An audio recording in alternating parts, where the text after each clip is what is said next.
Hey guys, Victoria Paxton here.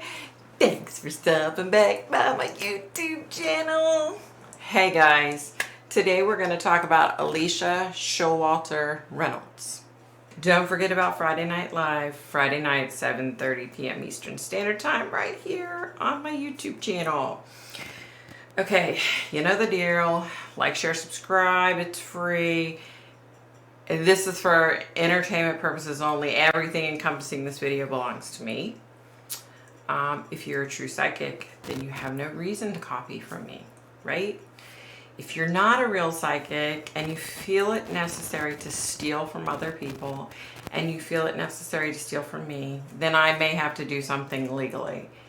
And I'm not about that, y'all. So there you go. Okay, so pay no attention to the dark hair. I hopefully did not ruin my hair. We'll talk about that on Friday Night Live. All right, let's get going, guys.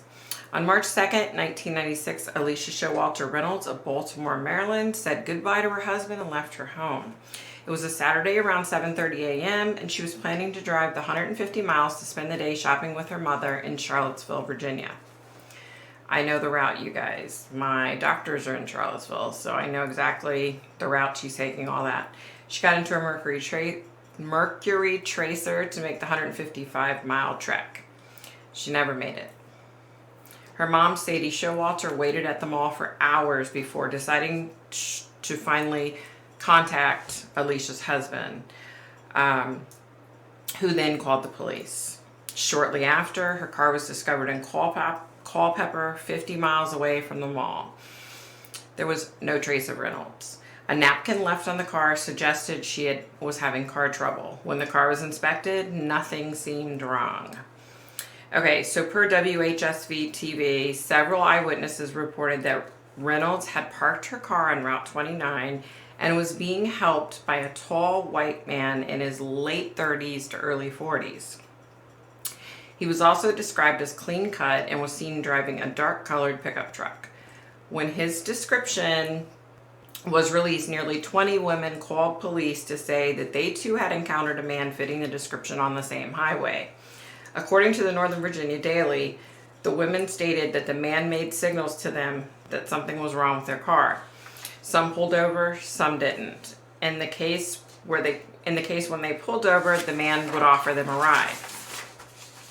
The two women that accepted rides said that nothing seemed amiss. Some noted that he did seem agitated if they didn't pull over or if they refused his help. On one occasion, a woman who accepted his ride became frightened and a physical altercation ensued. She was pushed out of the truck but survived. Thank goodness. Like, I'm sure she's counting her lucky stars every day. In each instance, it was found that nothing was ever wrong with their vehicles. Police believe the suspected serial killer was practicing and getting comfortable so he could eventually carry out what he intended to do. Ugh. Because of this, he was later called the Route 29 Stalker. You guys, I remember all the news and the coverage in the DMV area, the DC, Maryland, Virginia area about this. Like, I remember this so clear. And of course, it wouldn't be a video with Victoria if her phone didn't make some noise, right? Sorry, you guys. Kim, is that you? That's you, isn't it, Kim? I'll text you back when I'm done, girlfriend. I'll text you back. Hi, Kim. Okay. Okay, so on May 7th, 2 months after her disappearance, Alicia Showalter Reynolds' remains were found in a wooded area 15 miles from where she was last seen. A cause of death has never been released, but it is believed she was murdered on the same day she went missing. David Darrell Rice, a Maryland man, was later named a person of interest. As of 2021, however, no one has been charged with Reynolds' death, and her parents are still seeking answers and justice. Richard Mark Edward Evanets was born July 29, 1963 in Columbia, South Carolina. Evanets was in the Navy. In January of 1987, he exposed himself to a 15-year-old girl in Orange Park, Florida. He was arrested a month later when his ship returned to port. He entered a plea of no contest and was sentenced to 3 years of probation. Evidence is suspected of a 1994 abduction and a 1995 RAPE in Spotsylvania County, Virginia. If you guys have been on Friday Night Live, my sister-in-law and her husband moved to out there near Spotsylvania County. So, yeah. Just to give you some geography. Okay. On September 9th, 1996, evidence abducted 16-year-old Sophia Silver from her front yard near Loriella Park in Spotsylvania County. Her decomposed body was found a month later in a creek off State Route 3 in King George County. On May 1st, 1997, evidence abducted sisters Kristen, 15, and Katie Lisk, 12, from their front yard after school. After them, he strangled the sisters and dumped their bodies in the South Anna River. Their bodies were found 5 days later. On June 24th, 2002, evidence abducted 15-year-old Kara Robinson Chamberlain from a friend's yard in Columbia, South Carolina after holding a gun to her head and then forcing her into a plastic bin. He took her to his apartment, forced her to smoke MJ, and tied her to his bed. Robinson was able to free herself and escape while evidence was asleep.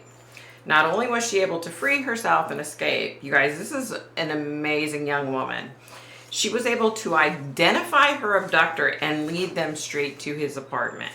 Evidence had fled and was tracked by police to Sarasota, Florida. The police surrounded him and he himself. Here's the interesting part. While this was going on in his apartment, his wife was in Disneyland with his mother. Okay. As police began closing in on him, evidence called relatives and left cryptic messages. Evidence said he killed someone and then he committed more crimes than he can remember. Okay, so I'm sure you're wondering, why am I talking about this Mark Evidence guy and not David Rice or whatever, David Daryl Rice? Okay, so I wasn't able to connect with Alicia, which I was really bummed. I was hoping to connect with her and get the story. I wasn't able to. So I said, you know what? Okay, back up a little bit. So while I was trying to connect and all this, right? I was getting this Mark Evidence guy, and I continued to see and hear a girl that I used to work with in 1994 to 1996. I continued to see a picture of her and hear her name. And I was like, what in the actual... Okay, so we're going to come back to that, okay? I'm going to leave you hanging for a minute. All right, so let me just reiterate this. How you are in life is how you are in death. Remember that, you guys.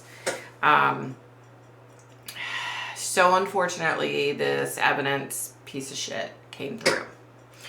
He was very angry and disgusting and crude, rude, right?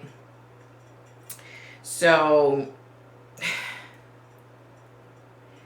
I said who I was and what I was trying to find out. And he said, yeah, I killed that BITCH just like I killed the other ones. And I said, okay, how, if you don't mind my asking, how did you, this one? He said, with my hands, just like the others. That's what he said, you guys.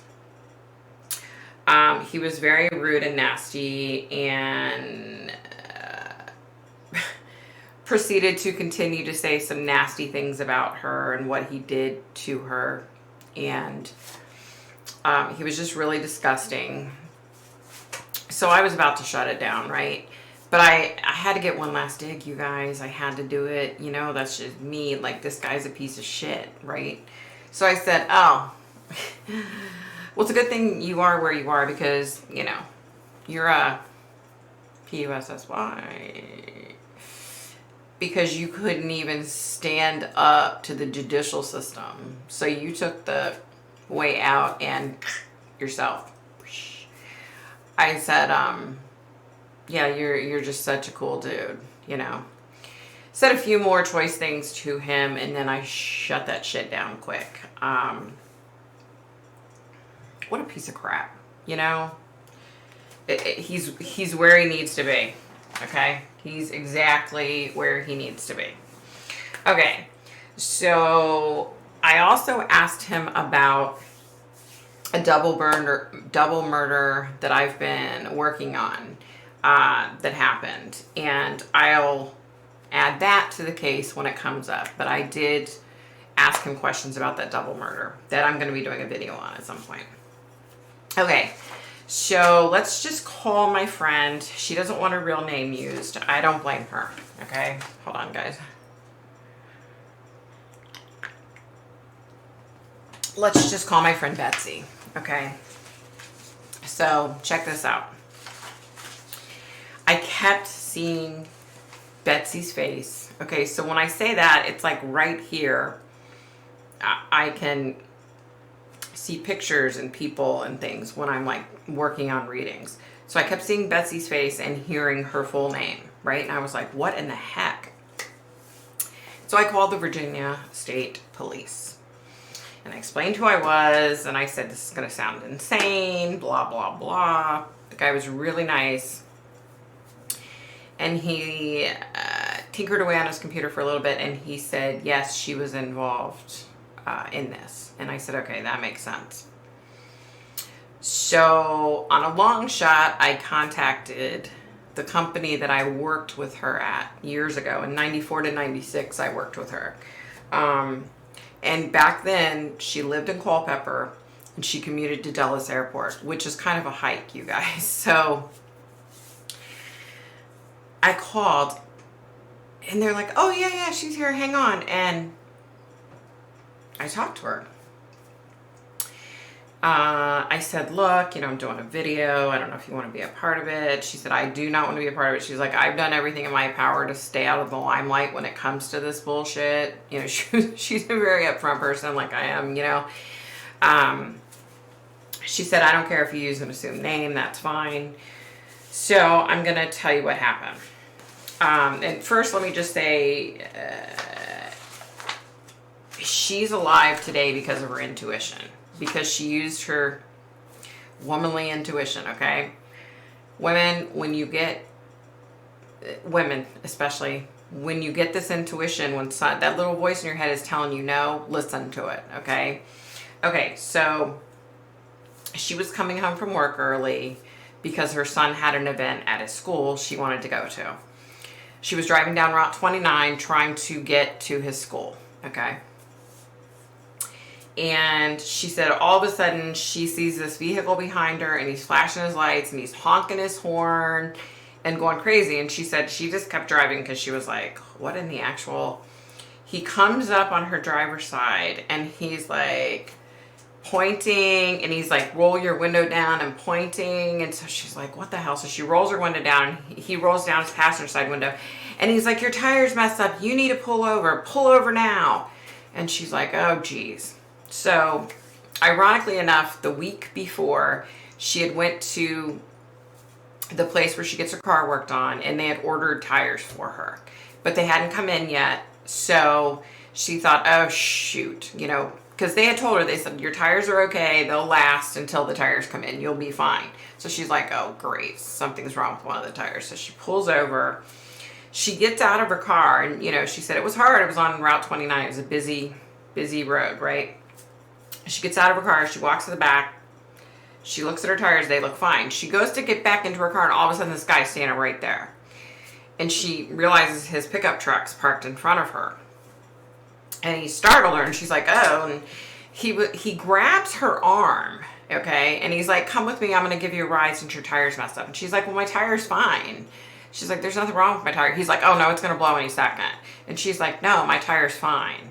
And he was like, no. And she's like, look, I got to get to my son's school. I can't be standing. He's like, let me give you a ride to make sure you're safe. And she said, Okay, but hold on a minute. And so she's fumbling through her purse, trying to find paper and a pen, because she said I wanted to leave a note on the car to let them know I was going to have a tow truck come tow it, so nobody, you know, would take it or ticket it or whatever. So she's, you know, writing the note out to put on her car, and he was like, come on, we have to go. Come on, let's go. Come on. And he was just getting so angry that she saw a chance second, and she jumped in her car and locked her car doors. He proceeded to kick her front tire and punch the hood of her car as he ran off and got in his truck and peeled out. Okay?